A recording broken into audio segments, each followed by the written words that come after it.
अस्सलाम वालेकुम, मैं हूं काशिफ रफीक। आप देख रहे हैं प्रोग्राम हर जाविये से।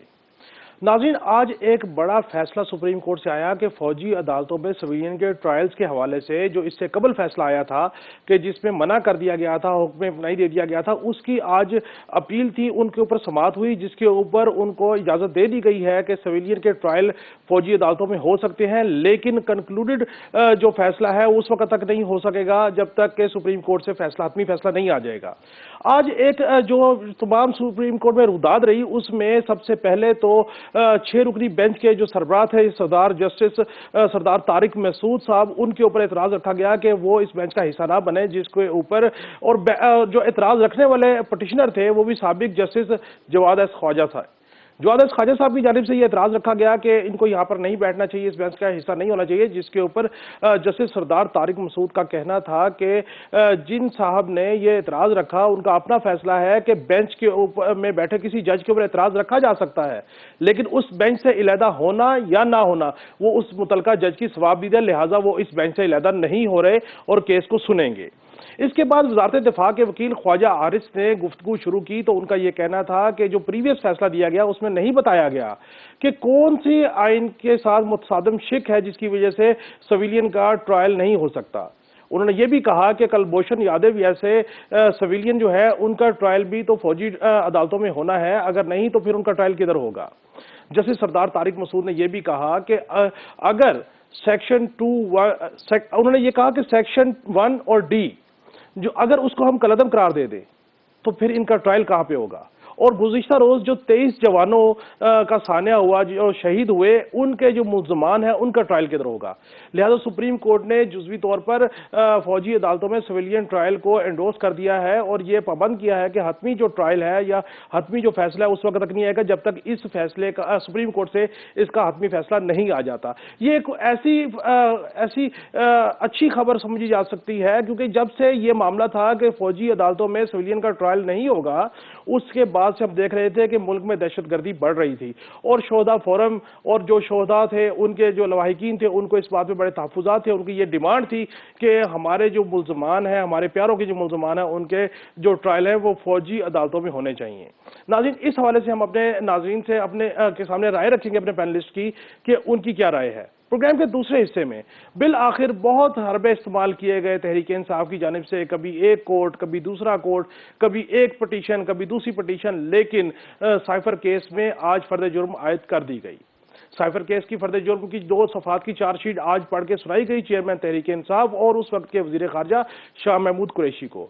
गो कि उन्होंने सेहत जुर्म से इनकार किया, लेकिन चार्जशीट में यह बात वाज़ेह की गई कि एक सीक्रेट डॉक्यूमेंट्स जिसको अवामी रैली में लहराया गया, साइफर को अवाम की अपनी सियासत के लिए इस्तेमाल किया गया और उसके बाद यह इल्ज़ाम भी लगाया गया कि साइफर का वो डॉक्यूमेंट जो है वो उस वक्त के वज़ीर आज़म चेयरमैन तहरीक इंसाफ की कस्टडी में है, जो कि वापस वजारत खारजा को नहीं भिजवाया गया।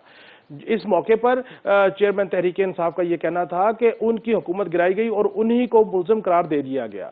उन्होंने जज से तल्ख कलामी भी की, जिसके बाद जज ने उनको बोलने से मना कर दिया और बाकायदा तौर पे जो साइफर की समाअत है वो कल तक के लिए मुलतवी कर दी गई। अब साइफर का जो ट्रायल है वो लगता ही है कि बड़ा स्पीडली ट्रायल होगा और उसको जो है रोजाना की बुनियाद पे सुना जाएगा और उसमें जो शवाहिद हैं, शहादतें हैं, वो सामने लाई जाएंगी और उसमें कंक्लूजन होगा। और ये तवक्को की जा रही है कि जो ओपन शट केस है कि दिसंबर के एंड या जनवरी के शुरू तक साइफर में भी सजा और जजा का फैसला हो जाएगा। इसके हवाले से हमारे पैनलिस्ट क्या समझते हैं, उनके सामने उनकी राय भी आपके सामने रखेंगे। प्रोग्राम का तीसरा हिस्सा, अब नवाज शरीफ साहब की बात कीजिए तो उन्होंने फिर एक दफा यू टर्न ले लिया। कभी कहते हैं कि अमन की बात करूंगा, फिर कहते हैं एहतसाब करूंगा, फिर कहते हैं एहतसाब नहीं होगा। अब वो उन्होंने एक नई टर्म इंट्रोड्यूस कराई, वो कहते हैं कि एहतसाब नहीं करना चाहता, लेकिन हिसाब तो होना चाहिए। हिसाब होना चाहिए उन लोगों का जिन्होंने पनामा केस सामने लेके आए और अकामा में उनको सजा दी। हिसाब होना चाहिए उन लोगों का जिन्होंने साजिश की। उन्होंने आज बरमला कहा कि जनरल फैज, जनरल राहील शरीफ के समेत उन्होंने किसी के खिलाफ कोई साजिश नहीं की, लेकिन उनके खिलाफ जो साजिश हुई, जो पाकिस्तान की आवाम के खिलाफ साजिश हुई, जो मईशत के खिलाफ साजिश हुई, उनके खानदान के खिलाफ साजिश हुई, उनमें शामिल जो अनासिर है उनका पता लगाना जरूरी है, उनसे हिसाब लेना जरूरी है, ताकि मामला जो है वो आगे फिर कोई इस तरीका का रवैया इख्तियार ना कर सके और मुल्क की इकॉनमी को जो नुकसान ना पहुंच सके और उनकी सियासत को नुकसान ना पहुंच सके। दूसरी जानब बिलावल भुट्टो जो कि शद्दोमत से अपनी सियासी जलसे जुलूस कर रहे हैं और हर जगह अपना नैरेटिव आवाम के सामने रख रहे हैं, उन्होंने आज एक दफा फिर यह कहा कि हमारी आपसी लड़ाई का फायदा शायद दुश्मन उठा रहे हैं या उठाने की कोशिश कर रहे हैं, जिसकी वजह से दहशतगर्दी मुल्क में दोबारा सर उठा रही है। इस दहशतगर्दी का कला कमा करने के लिए हमें इकट्ठा होना होगा। बिलावल भुट्टो के इस बयान को हमारे पैनलिस्ट किस तनाजुर में देखते हैं, इस पर भी बात करेंगे। और एक अहम तरीन बात, सदर जरदारी साहब ने एक निजी टीवी को इंटरव्यू देते हुए इस बात का इंकशाफ किया कि बिलखसूस खैबर पख्तूनख्वा में बहुत सारे अफगानी बाशिंदों के नाम जो है वो वोटर लिस्ट में शामिल किए गए थे और वो वोटर लिस्ट में ताहाल मौजूद है। उनका यह कहना है कि इस मामले को इलेक्शन कमीशन को देखना चाहिए कि वोटर लिस्ट में अगर उनके नाम मौजूद हैं और वो वोटर लिस्ट में इन है तो कैसे शफाफ इंतखाबात हो पाएंगे। इलेक्शन कमीशन को इस मामले को देखना चाहिए। मौलाना फजल रहमान ने भी सदर आसिफ जरदारी के इस बात को लेकर इलेक्शन कमीशन से मुतालबा रख दिया है कि वो इलेक्शन कमीशन जो है वोटर लिस्टों को देखे, उसकी छानबीन करे कि अगर अफगान बाशिंदों को वोटिंग राइट दिए गए हैं और बड़ी तादाद में दिए गए हैं तो फिर इलेक्शन जो है वो मनूवर होने के इम्कानात मौजूद हैं, शफाफ इंतखाबात नहीं हो सकेंगे। नाज़रीन हमारे साथ रहिए, हम गुफ्तगू बाकायदा शुरू करेंगे एक ब्रेक के बाद। मिलते हैं ब्रेक के बाद।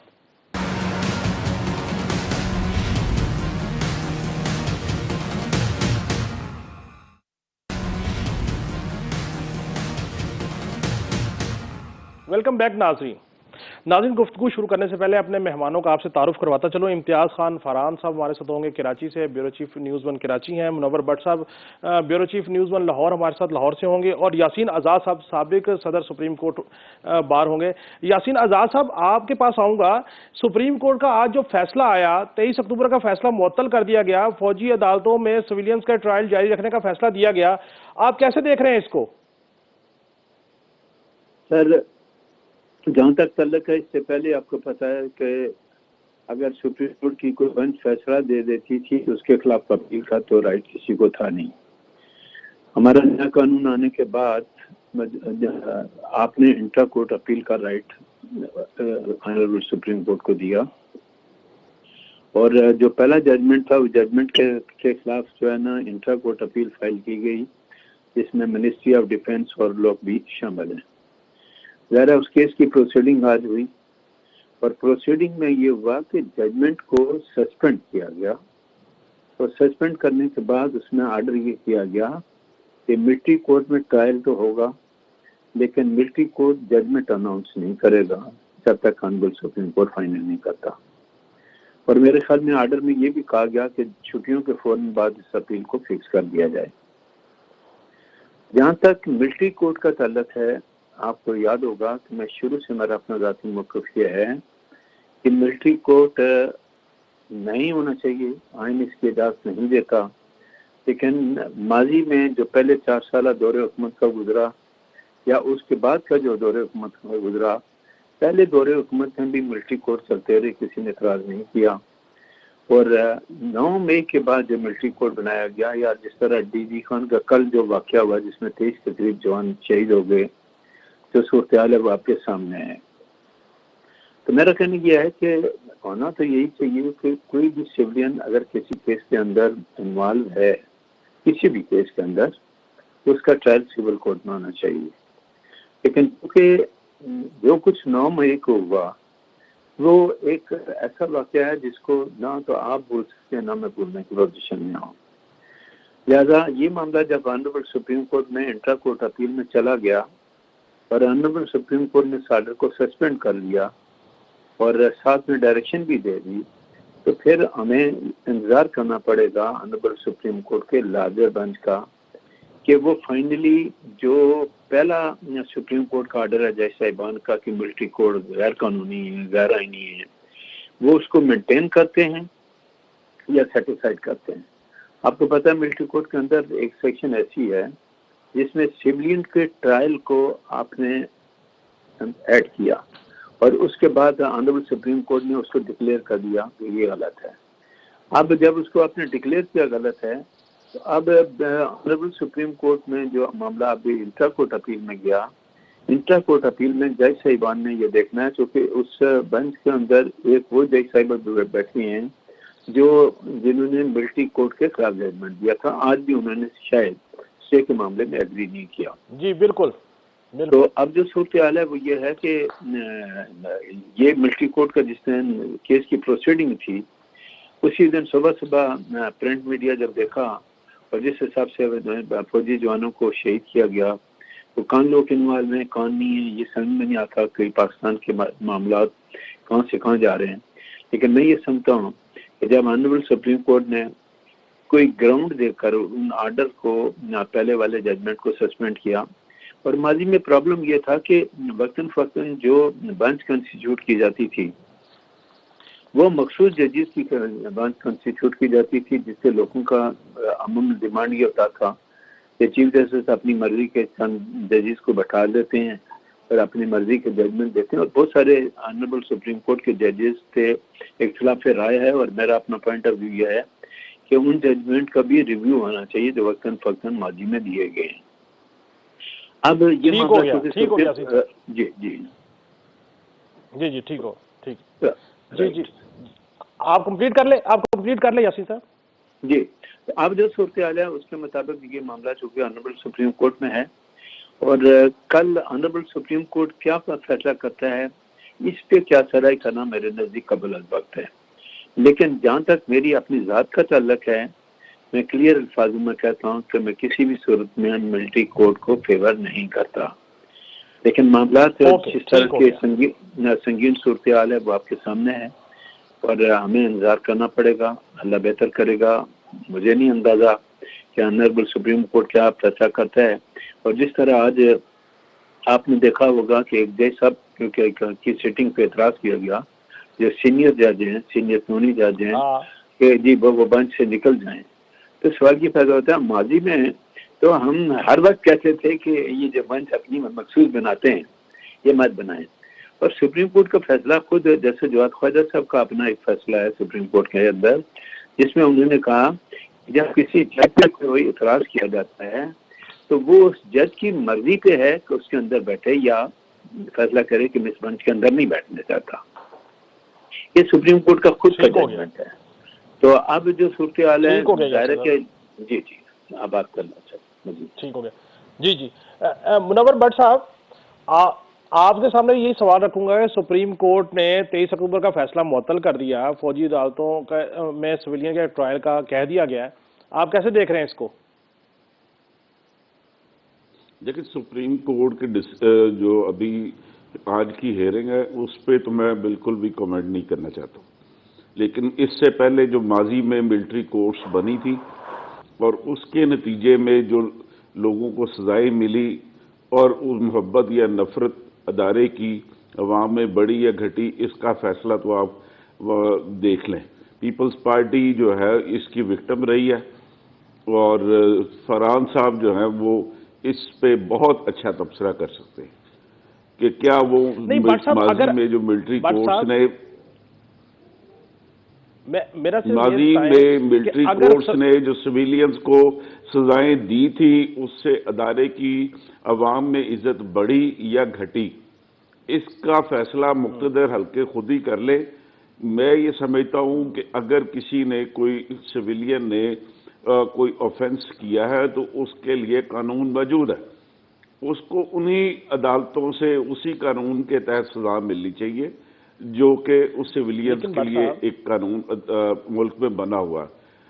दूसरी बात यह है कि यहाँ पे जो 9 मई के अफसोसनाक वाक़यात की आड़ में पुलिस ने किस कदर जो लोगों को मजबूर करके तो उनसे जो रिश्वतें ली है, मैं बड़ा गैर मुहतात हो रहा हूँ रिश्वतें लेने वाला, लेकिन ये मैं चूँकि ज़ाती तौर पर बहुत से लोगों को जानता हूँ जिन्होंने लाखों रुपए दे के पुलिस से अपनी जान छुड़ाई।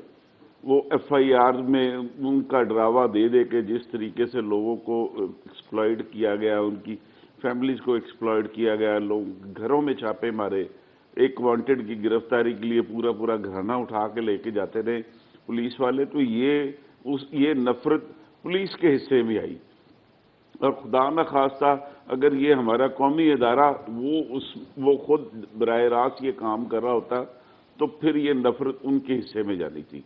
अभी भी पुलिस में जो ये वाकयात है, 9 मई के वाकयात का जो ट्रायल है, उसके लिए सिविलियंस और मिलिट्री को दो अलग रखें आप मामलात को। सिविलियंस का मामला सिविलियन अदालतों के ऊपर छोड़ें, अगर वो कोई बेगुनाह हुआ तो वहाँ से सजा वो बरी हो जाएगा, और अगर कोई गुनाहगार हुआ तो उसको सजा मिल जाएगी, और सजा वही तो मिलनी है उसको जो कि कानून में जिसके तहत। जी सर। भट्ट साहब, जो कुलभूषण यादव है, जी सर, कुलभूषण यादव है, वो सिविलियन में आता है ना, तो उसका भी ट्रायल कैसे करेंगे? ख्वाजा हारिस साहब ने यही तो नुक्ता रखा है अदालत के सामने। सिविलियंस में आता, मैं अर्ज करता हूँ, कुलभूषण यादव गैर मुल्की जासूस है, और वो गैर मुल्की जासूस के लिए एक अलहदा शोबा है। वो उसके लिए आप जो पाकिस्तान पीनल कोड है उसको तो नहीं ऑप्ट कर रहे।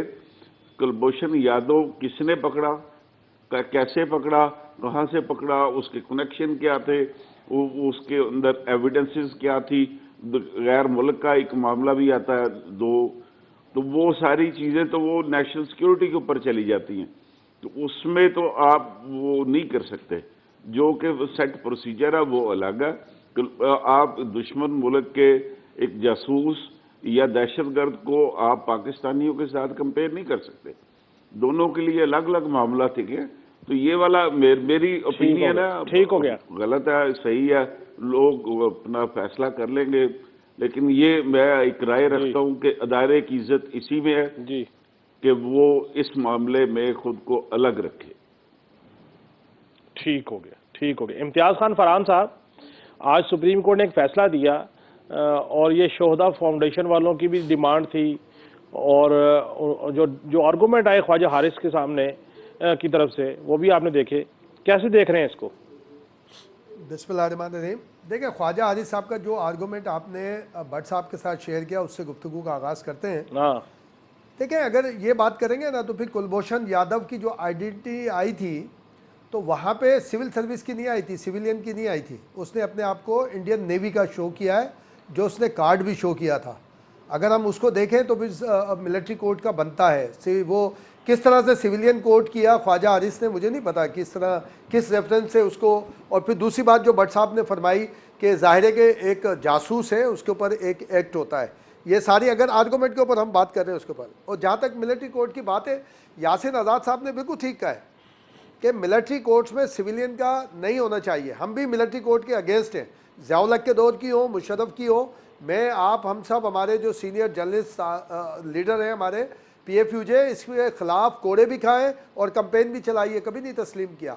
लेकिन एग्जम्पशंस होती हैं काशिफ, आपको खुसूसी हालात में खुसूसी फैसले करने पड़ते हैं। इसकी लातादाद मिसालें मिलेंगी आपको कि ऐसा नहीं होना चाहिए, लॉ में नहीं है, लेकिन ऐसा किया गया कि फ़ला चीज़, बहुत सारी, यानी इसमें मुख्तलिफ मुकदमात भी आएंगे, मुख्तलिफ वाक़यात भी आएंगे। क्या जब सानियाए APS हुआ था, जो 20 नुकात ड्रॉ किए गए थे, क्या मैंने और आपने तस्लीम किए थे? हमने सब तहफ़्फ़ुज़ात के साथ तस्लीम किए थे। इसलिए किए थे कि पाकिस्तान की सिक्योरिटी के ऊपर कोई कंप्रोमाइज़ नहीं हो सकता, ना होना चाहिए। इसी तरह 9 मई के मामला आ गए। क्या हर एक का ट्रायल हो रहा है मिलिट्री कोर्ट में? अब ये तो ऐसे ही हो गया कि आओ और आप आके मुसल्लह अफवाज पे हमला कर दो, और जब कोई मसला है बोलो जी मेरा तो रूटीन के अंदर, मेरा तो आप आम अदालतों में मेरा केस चलना चाहिए। आप ये नज़ीर भी कायम नहीं कर सकते कि दूसरों को प्रमोट करें कि एक कोई सिविलियन आए हमारे मुसल्लह इदारों की ऐसी की तैसी करना शुरू कर दे, ज़बानी भी, कलामी भी और अमली तौर पर भी। अब उसके ऊपर बात हो गई जी आप आम कोर्ट में जाएंगे, कौन गवाह आएगा, कौन किस तरह से मामलात करके आएंगे। हम प्रमोट नहीं कर रहे, मिलिट्री कोर्ट के खिलाफ है, लेकिन एग्जम्पशंस कि कहाँ पर क्या हुई। 9 मई का वाक़या पाकिस्तान में कभी हुआ नहीं हुआ, 12 मई हुआ था, तो 12 मई का जो कराची में हुआ तो उसके लिए भी खुसूसी ट्रिब्यूनल बनाए गए थे या नहीं बनाए गए थे। और जो माजी की हुकूमत देखें, जो एक ब्रिगेडियर साहब का बेटा था अस्करी, उसने ख़त लिखा था बाजवा साहब को, प्रोजेक्ट वो जो साबिक हुकूमत का प्रोजेक्ट था PTI का, कि ये आप गलत कर रहे हो। कोर कमांडर से कहा था आप गलत इनको तो क्या वो उसको सजा नहीं हुई थी मिलिट्री कोर्ट से? आज वो वकला भी इंतहाई एहतराम के साथ कि जो सानिया APS के बाद और माजी की हुकूमत में और सपोर्ट करते रहे मिलिट्री कोर्ट को, आज वो अगेंस्ट आए तो सॉलिड आर्गूमेंट के साथ आना चाहिए। सॉलिड आर्गूमेंट, हम मिलिट्री कोर्ट के कभी हक में नहीं है, लेकिन एग्जम्पशंस होनी है इसलिए कि हमें अपने इदारों को बचाना है। हमने इदारों के ऊपर ऐसा नहीं करना कि हमला आवर को बिल्कुल इजाज़त दे दे कि जो चाहे जिस तरह से चाहे। अगर देखें मुझे ये राइट देता है कि मैं किसी अदालत के ऊपर ट्रस्ट शो करूं या दम एतमाद का इजहार करूं, तो क्या ये शोहदा फाउंडेशन और जो मुताल्लिका इदारे उनको ये हक हम देंगे या नहीं देंगे कि जनाब वो अपना, अगर एक अस्करी इदारे पे हमला हुआ है तो FIR तो उसकी बनती है, वो है असल में, तो फरियादी तो वो है। अगर फरियादी कह रहा है कि मेरा A में नहीं चलना चाहिए, B अदालत में चलना चाहिए, तो आइन उसको राइट देता है कि जनाब उसकी मर्जी से आप चले, उसकी मर्जी की FIR हो, उसकी मर्जी से केस चले। मिलिट्री कोर्ट के हम हक में नहीं है, ठीक हो गया, लेकिन एग्जम्पशन है पाकिस्तान की सलामती के ऊपर। ठीक हो गया है। लेकिन देखें, बुनियादी तौर पे इस पहलू को भी नज़रअंदाज नहीं किया जा सकता कि दहशतगर्दी के वाक़यात बढ़ रहे हैं और दहशतगर्दों को ये तकवीत मिली है कहीं ना कहीं कि उनके फौजी अदालतों में ट्रायल तो होंगे नहीं, तो सिविल अदालतों में उनके खिलाफ कौन गवाहियाँ देगा और करेगा। और 9 मई के वाक़े के हवाले से तो पाकिस्तान की तारीख में ऐसी कोई नज़ीर नहीं मिलती है कि किसी सियासी जमात ने अपने जो दिफाई इदारे हैं, उनके स्ट्रेटजिक पॉइंट्स हैं, उनके ऊपर बलवा किया हो। बहरहाल मैं समझता हूँ एक्सेप्शनल केस है, और इस सूरत हाल में फौजी अदालतों के अंदर अगर ट्रायल होंगे तो शायद एक डिटरनेंस कायम होने का अंदेशा भी होगा और डिटरनेंस कायम होगी। नाज़रीन, गुफ्तगू का सिलसिला जारी है, मिलते हैं एक ब्रेक के बाद।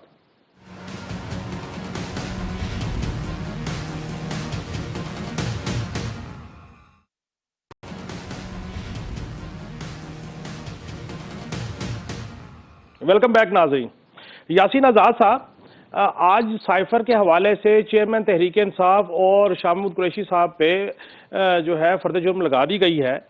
साइफर के मामले को लेके किसी सीक्रेट डॉक्यूमेंट्स को सियासी तौर पे इस्तेमाल करना, फिर ये सारा एक केस बनाया गया और जेल में उनका ट्रायल हो रहा है, इसको आप कैसे देखते हैं? एक वो बड़ा सीरियस मामला था। जो भी इस मुल्क में प्राइम मिनिस्टर बनता है, वो जब अपना वक्त लेता है तो इस बात की कसम उठाता है कि वो रियासत के जो मामलात हैं उनको अपने ज़ाती मामलात पे असरअंदाज नहीं होने देगा। साइफर का अगर कोई मामला आपके पास आया था तो बैसियत वज़ीर आज़म के, बैसियत फॉरेन मिनिस्टर के शाह महमूद कुरैशी साहब को ये मामला एक सीक्रेट एक्ट के अंदर आता है, उसको अपनी ज़ात तक महदूद करना चाहिए था, ना कि पब्लिकली जेब से लेटर निकाल के लहराना और कहना जी हमारी आज़ादी पे डाका हो गया, हमला हो गया। तो वो इस तरह की बातें करना एक प्राइम मिनिस्टर और फॉरेन मिनिस्टर को किसी भी सूरत में जेब नहीं देता, और वो सीक्रेट एक्ट के अंदर फाल करता है। ऐसे खतूत मेरे नज़दीक, जो मेरे अपना नॉलेज है उसके मुताबिक ये है कि वक्तन फ़क्तन कभी किसी मुल्क में अगर कोई बात होती है, आप एक दूसरे को सख्त किस्म के खतूत लिखते हैं, वो सख्त किस्म के खतूत का वापस सख्त अंदाज में जवाब भी देते हैं। इसका हरगिज़ ये मतलब नहीं होता कि वो मामला आपकी आज़ादी पे अटैक हो गया। सपोज कई दफ़ा यह होता है कि नबी पाक की शान में गुस्ताखी का तो आप एक रिएक्शन शो करते हैं, उस मुल्क के लोग गवर्नमेंट से मुतालबा करते हैं कि हमारे जज्बात ठेस पहुँचाई गई, लेकिन उस लेटर के कंटेंट्स जो होते हैं वो एक राज के तौर पर रखे जाते हैं।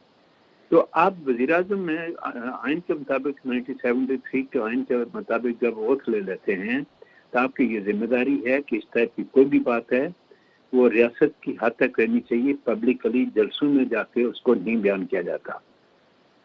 फिर जुल्म की बात यह है कि आपने एक जलसा आम में उस लेटर को लहराया, लेटर खोल के नहीं दिखाया गया।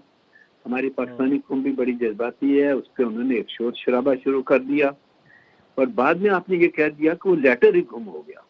अब सवाल ये पैदा होता है कि ये कितनी गैर संजीदा बात है कि एक प्राइम मिनिस्टर और फॉरेन मिनिस्टर की तरफ से अगर ये चीज़ें आती हैं और पब्लिकली आप इसको डिस्क्लोज करना चाहते हैं और कहते हैं जी अमेरिका हमारे अंदरूनी मामलात में मुदाखलत कर रहा है, हमारी आज़ादी को खतरा है। आपने पब्लिक को प्रोवोक किया, प्रोवोक करके ये साबित करने की कोशिश की शायद क्या आई दिन तक अमेरिका में आके डायरेक्टली पाकिस्तान के मामला में मुदाखिल करता है, लेटर किया तक मुमकिन करता हो, लेटर किया तक मुमकिन आप वापस उसी अंदाज में जवाब देते हो, लेकिन वो जो खतो खिताबत है उसको आप पब्लिक नहीं कर सकते। पब्लिक करेंगे तो इसका मतलब है कि जो आपने हलफ लिया आप उस हलफ से जो है ना गद्दारी कर रहे हैं, हलफ की पासदारी नहीं कर रहे हैं, आपको ये नहीं करना चाहिए। अब ये मामला चूंकि जो हमारा कानून है, कानून के मुताबिक चल रहा है, उसमें लाइफ इम्प्रिजनमेंट भी है, डेथ सेंटेंस भी है, 10 साल की सजा भी है। तो ये मामला जो सिविल कोर्ट में चल रहा है कि मिलिट्री कोर्ट में नहीं चल रहा। आप मामला लेके चले गए इस्लामाबाद हाई कोर्ट में। इस्लामाबाद हाई कोर्ट ने कहा कि जो नोटिफिकेशन था वो प्रॉपर नहीं था, लिहाजा इंटायर प्रोसीडिंग जो है आपने कह दिया कि जी हम नहीं इसको मानते, आपने उसको कलअदम करार दे दिया और कहा कि जेल के अंदर ट्रायल नहीं होनी चाहिए, ओपन कोर्ट में होनी चाहिए। तो क्या जो ट्रायल वहाँ होता है वो ओपन नहीं है? क्या आर्टिकल 10A के तहत उनको फुल अपॉर्चुनिटी नहीं दी जा रही? क्या इमरान खान साहब, शाह महमूद कुरैशी साहब के जो वकील हैं वो जाके मुलाकात नहीं कर रहे, वो केस में अपियर नहीं हो रहे? क्या किसी को पाबंदी है? क्या आप जा नहीं सकते? ये बहुत सारी चीजें हैं। देखिए मुल्की मामला पे हमें किसी किस्म का कोई कॉम्प्रोमाइज नहीं करना चाहिए।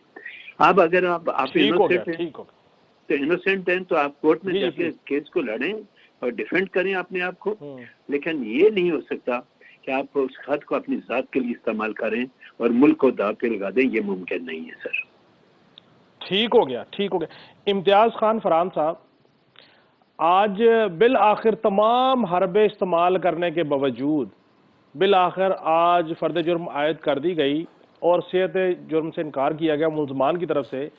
और आपको एक चीज़ बताता चलूँ कि उधर फिर जज्बाती तौर पे जज साहब को कहा यह भी इल्ज़ाम मेरे पे रख दें, ये भी रख दें, ये भी रख दें। ये बताइए कि ये साइफर के मामले की फर्द जुर्म तो आयद हो गई, आप इसको कंक्लूड होते देख रहे हैं, कब तक देख रहे हैं और क्या इसके इम्प्लीकेशंस आएंगी? देखिए होना चाहिए, अगर ये इल्ज़ाम है, जब भी हकीकत है, जब भी जाहिर है कि इसका फैसला आएगा और होना चाहिए।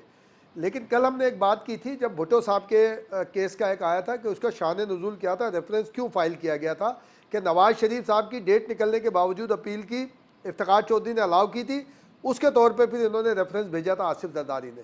इस केस का भी ये जानबूझ के जो साइफर है, सही यासिन आज़ाद साहब जो फरमा रहे हैं बात ठीक है कि अगर ये वैसे ही इल्ज़ाम लगा दें और यही अल्फाज का इस्तेमाल करते कोई फ़र्क नहीं पड़ता। अब ये डॉक्यूमेंट निकालने का मतलब है आपने सेक्रेट एक्ट की वायलेशन कर दी, खुद की है।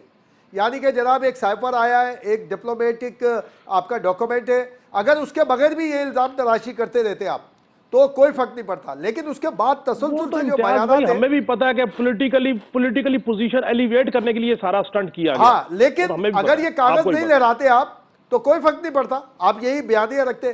फिर उसके बाद रिपीटेडली आपने देखा बयान आए थे, क्या आया था पीटीआई के साबिक चेयरमैन का कि अब मैं इससे खेलूंगा।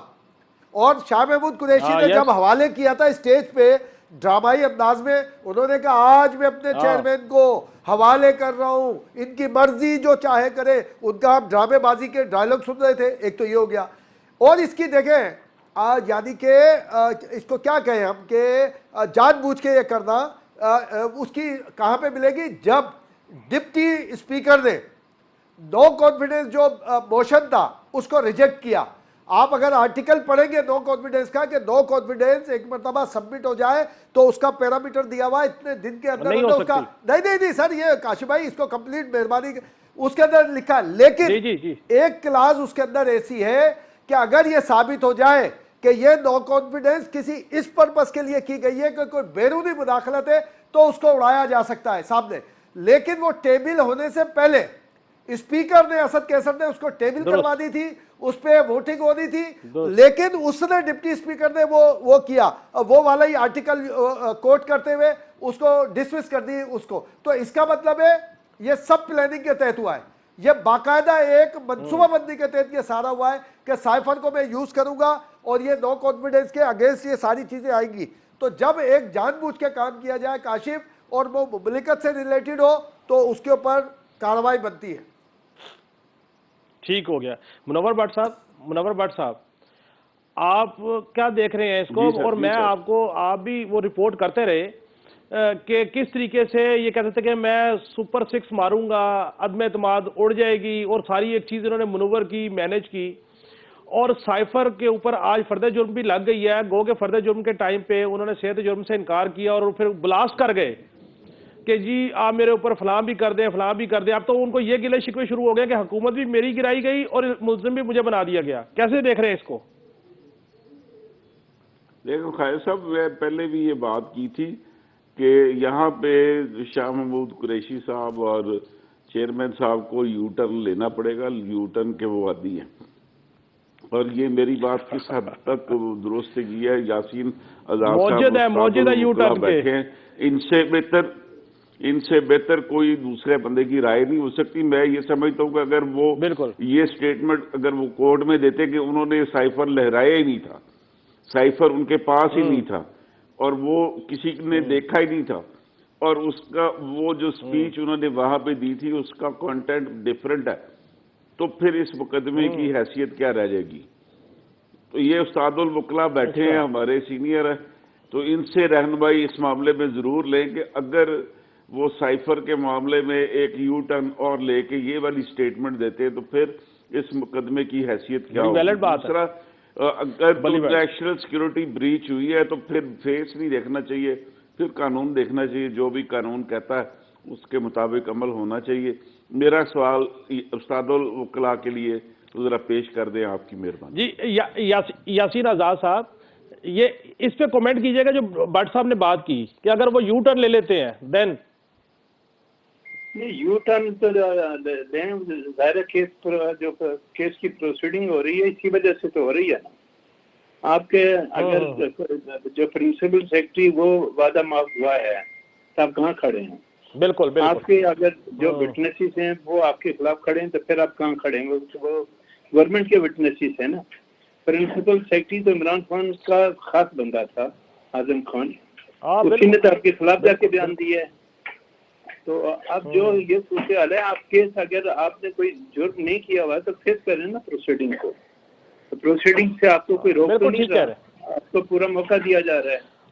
आप सोच मौके का बिल्कुल ठीक। इसमें ये बात भी जी यासीन साहब, ये बात भी तो सामने रख सकते हैं। वो बात हो रही है, मुकदमा इस बात पे चल रहा है। अगर वो साइफर लीक ही नहीं हुआ तो फिर इस मुकदमे की हैसियत क्या होगी? लेकिन भट्ट साहब जो चार्जशीट है उसमें तो बकायदा कहा गया ना कि ये साइफर वजीर आजम के कब्जे में है और वो वापस नहीं हुई। नहीं, वजीर आजम की ड्यूटी है नहीं, वो एक अलग मामला है, ये अलग मामला है। इमरान खान साहब को कहें शाह महमूद कुरैशी के पास होगा या इमरान खान के पास होगा, दोनों में से किसी एक के पास होगा ना, पेश करें कोर्ट के अंदर। ठीक हो गया, ठीक हो गया। नाज़रीन, गुफ्तगू का सिलसिला जारी है, हमारे साथ ये मिलते हैं ब्रेक के बाद।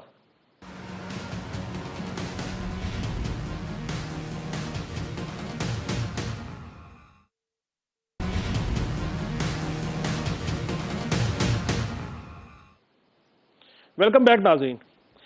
इम्तियाज खान फरहान साहब, नवाज शरीफ साहब कहते हैं इंतकाम की बात नहीं कर रहा लेकिन हिसाब तो लेना चाहिए। ये इंतकाम और हिसाब में फ़र्क क्या है, ये तो ज़रा बताएं। देखिए, हिसाब ये है कि मैं आपसे कहूँ कि यार इतने पैसे थे या इतने मामला थे, इसका हिसाब दीजिए और आप मुझे हिसाब दे दें, फिर मैं आपको माफ़ कर दूँ, छोड़ दूँ या करता है, ये एक अलग चीज़ है। इंतकाम ये लेना है कि एनी हाउ उसमें हिसाब का जिक्र ही नहीं है।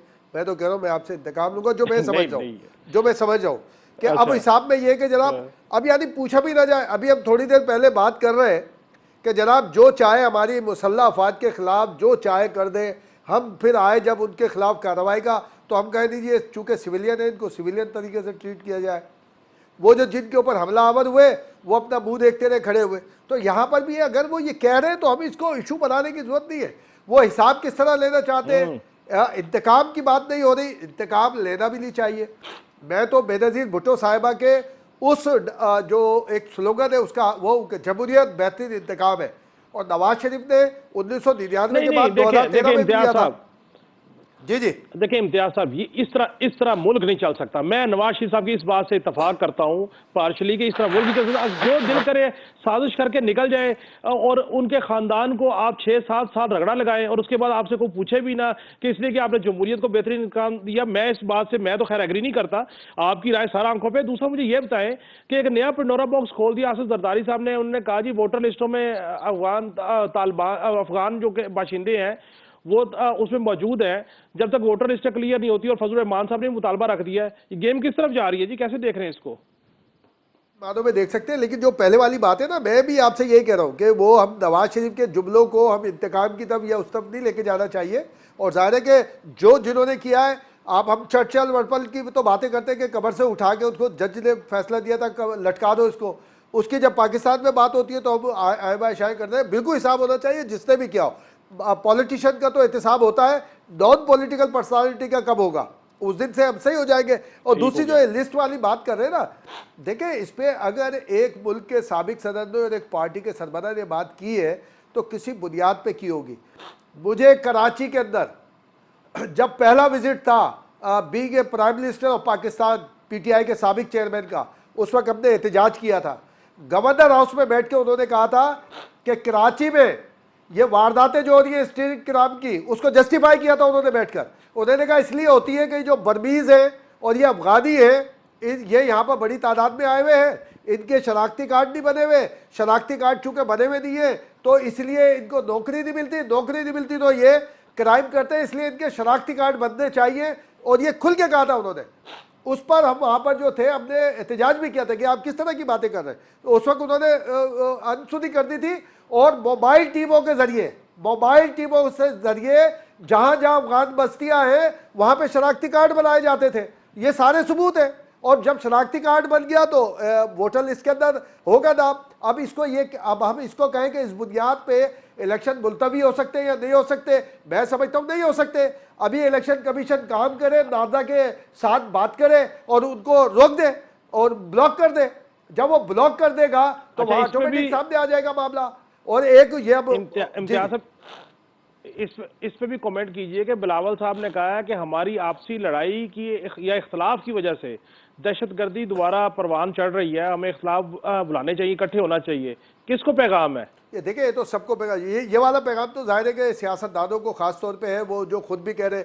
और दूसरा जो हमारे इदारे, देखिए मैं तो बुजुर्गों को भी पैगाम दे दिया उन्होंने। हाँ, बुजुर्गों को दिया। और काशी में एक और बात है, देखिए हमें इदारों से 1000 इख्तलाफ होना बिल्कुल हो, और आप भी खुल के बोलते हैं, हम भी बोलते हैं, भट्ट साहब भी बोलते हैं, हम भी इदारों के लिए जब कोई गलत बात होती है हम लोग और एहतजाज भी करते हैं, शाहराहों पे खड़े। लेकिन जब मुल्क की सलामती का मामला है ना, तो हमें बगैर पूछे इदारे के साथ खड़ा होना चाहिए, उसकी पुष्ट पे भी खड़ा होना चाहिए, उससे आगे भी खड़ा होना चाहिए। इसलिए कि ये मुल्क का मामला है, इदारे का मामला नहीं है। और ये जब दहशतगर्दी हो रही है तो ये बिल्कुल सही है बिलावल भुट्टो का, उसको खुद उन्हें बिलावल ने जब एक गुफ्तगू के जरिए इनिशिएटिव लिया है, मैं समझता हूं कि जिस तरह उसने पीडीएम को एक एपीसी के जरिए मुतारिक किया था और फॉर्मेशन में ले आए थे, बिलावल साहब को इससे आगे बढ़ना चाहिए।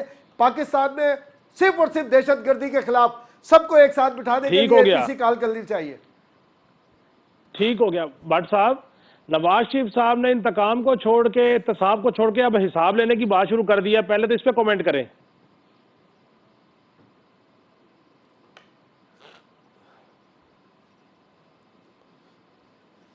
वैसे काशी में एक बात बोलूं, जब पहली अपॉइंटमेंट थी नवाज शरीफ साहब की, तो उनसे जब वो बोला था कि जनरल जिलानी ने मालूम करवाया इत्तेफाक फाउंड्री में क्या करते हैं, उन्होंने कहा मैं हिसाब किताब चेक करता हूँ, फाइनेंस देखता हूँ। तो इस तरह से तो सही है। भट्ट साहब आप इत्तेफाक करते हैं? ये अर्ज की थी कि नवाज शरीफ साहब ने जो अपनी अहलिया बेगम कुलसूम साहबा को वो छोड़ के आए थे बिस्तरे मार्ग पे, वो इंसिडेंट भुला सकते हैं। और जब वो जेल में थे और उनके सामने वो मरियम साहबा को गिरफ्तार किया गया, ये वाला इंसिडेंट ये नहीं भुला सकते। तो ये मेरा ख्याल कल या परसों जब बात हो रही थी तो मैंने ये बात आपके सामने रखी थी, और वो आज उन्होंने वही बात दोहराई है जो कि पहले एक दिन पहले या 2 दिन पहले ये कर चुके थे। तो ये जी खैर साहब, लेकिन मैं भट्ट साहब मैं आपको बताऊं, मैं सिर्फ 2 इंसिडेंट की बात नहीं करता हूं। मैं तो कहता हूं कि जनाब पूरे 6-7 साल के अंदर जिसने साजिश की, जिसने सुप्रीम कोर्ट के रजिस्ट्रार ऑफिस से फोन करके JIT बनाई, उनका भी एहतसाब होना चाहिए। ये मुल्क कोई तमाशा थोड़ी है कि इख्तलाफ है राय हो तो आप एक हुकूमत को टॉपल कर दें। 6-7 साल की उनकी अजियत किधर जाएगी? मुझे इस पे भी कमेंट आपसे दरकार है कि जो जरदारी साहब ने हाईलाइट की है बात कि ये वोटर लिस्टों के अंदर अफगान लोग मौजूद हैं और PTI ने बड़ी तादाद में इनको वोटर रजिस्टर्ड कराया हुआ है, तो इस लिस्ट को शफाफ होना चाहिए। और फजल रहमान साहब ने अपना वजन जरदारी साहब के वजन में डाल दिया है, इसको कैसे देख रहे हैं? मैं ये इस मामले में अपना मुख्तलिफ नुक्ता नज़र रखता हूँ। मैं समझता हूँ कि जिस बंदे के पास शनाख्ती कार्ड, कौमी शनाख्ती कार्ड बना हुआ है, नादरा का है और वो वेरीफाइड है, तो वो पाकिस्तान का शहरी है। उसने ये शहरियत पैसे दे के ली है, उसने ये शहरियत किसी से यहाँ पे शादी करके की है, उसने ये शहरियत को बिजनेस के नाम पे ली है या कोई और दूसरा जो कानूनी तरीका उसने इस्तेमाल किया है, तो वो उसके ऊपर तो अब वो जिसके पास नेशनल आइडेंटिटी कार्ड है वो पाकिस्तान का शहरी है। अब वो पहले अफगान था या वो बर्मी था या कोई और मुल्क का था, तो ये वाला मामला उस पर ये लागू नहीं कर सकते।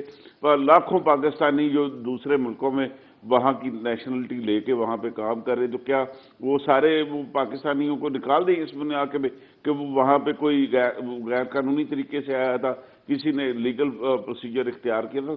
लाखों यूरोप और अमेरिका में लाखों पाकिस्तानी वो वीज़ा वो सिर्फ बॉर्डर क्रॉसिंग करके या एजेंटों के जरिए वहाँ पे पहुँचे और उन्होंने वहाँ पे शहरियत लिया और उसके बाद वो उन मुल्कों के वो कानूनी शहरी बन गए हैं और उनके तमाम राइट्स वही हैं जो वहाँ के शहरियों को हासिल है। तो यहाँ पे भी वही फार्मूला है, जिन्होंने पाकिस्तान का शनाख्ती कार्ड हासिल कर लिया है वो पाकिस्तान का शहरी है। उन्होंने शनाख्ती कार्ड किस तरीके से हासिल किया वो एक अलग डिबेट है और उसके ऊपर कार्रवाई भी हो सकती है सारा मामला। बाकी मौलाना साहब और फजल अपना आसफ अली जरदारी साहब वो इस मुल्क के सीनियर तरीन रहनुमा है और उनको कौम की रहनुमाई का फ़र्ज अदा करना चाहिए। जैसे कि मेरे मोहतरम महबूब बिलावल भुट्टो साहब ने ये बात की कि भी बुजुर्गों को अब रहनुमाई की हद तक रहना चाहिए, इलेक्शन उन खेलना अब उनके बस की बात नहीं है। ये अब बाप बेटे का मामला है, ये चचा भतीजे का मामला है, ये वहाँ पे रहने दे। लेकिन ये है कि इस मुल्क में इत्तेफाक नहीं करता भट्ट साहब की इस बात से। शनाख्ती कार्ड बनवाना 2 नंबरी से अलग चीज है, शहरियत हासिल करना कानूनी तरीके से वो अलग चीज है। हमारे जो लाखों पाकिस्तानी अगर 2 नंबर का कार्ड बनवा लेते उनको किक मार के आउट कर दिया जाता है, जेल में रख के भेज दिया जाता है वापस। और शहरियत अगर होगी उसका पूरा तरीका मैंने नादरा के कार्ड की बात की है, नादरा का कार्ड भी अगर 2 नंबरी से बनवाया गया है वहां पे देखिए ट्रीट पकड़ी गई है। पाकिस्तान का प्रोग्राम का टाइम बिल्कुल खत्म हो गया, लेने में मसला है। नहीं ठीक हो गया। इम्तियाज खान जी इम्तियाज खान फरहान साहब आपका भी शुक्रिया, मुनव्वर भट्ट साहब आपका भी शुक्रिया, यासीन साहब आपका भी शुक्रिया हमारे साथ गुफ्तगू नाज़रीन आपने सुनी। नतीजा आपने अख्ज़ करना है। कल फिर मुलाकात होगी। अल्लाह हाफिज़।